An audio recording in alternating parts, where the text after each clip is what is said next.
நடிகை குஷ்பு, வைபவ், ஐஸ்வர்யாவை வைத்து ஒரு புதிய படத்தை தனது அவ்னி சினி மேக்கர்ஸ் நிறுவனத்திற்காக தயாரிக்கிறார்.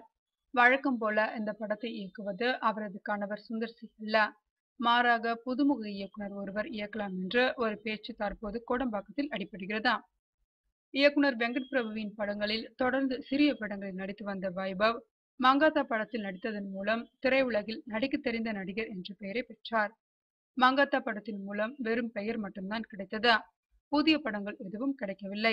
மீண்டும் ஒரு இடைவெளிக்கு பின் சோலோ ஹீரோவாக வைபவ் நடித்து வெளிவந்த கப்பல் திரைப்படத்தை பார்த்த இயக்குனர் சங்கர், கப்பல் படத்தால் கவரப்பட்டு இந்த படத்தை வாங்கி வெளியிட்டார்.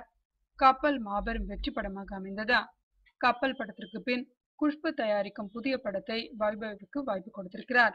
எனினும் அது தள்ளி போனதால் வைபவ் சுந்தர் சியின் ஆம்பள படத்தில் ஒரு முக்கிய வேடத்தில் நடித்தார்.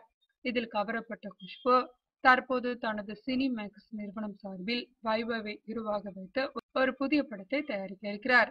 ஏற்கனவே தனது நிறுவனம் சார்பில் கிரி, 2, கலகலப்பு, தீயா வேலை செய்யணும் குமாரு, நகரம், மறுபக்கம் போன்ற படங்களை தயாரித்த குஷ்பு வளர்ந்து வரும் ஹீரோவை வைத்து படம் தயாரிப்பது இதுவே முதல் முறை.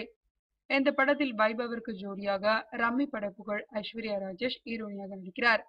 மற்ற நடிகர், நடிகைகள் மற்றும் தொழில்நுட்ப கலைஞர்கள் தேர்வு முடிந்த பின்னர் படத்தை பற்றிய முறையான அறிவிப்பு வெளியாகுமாம்.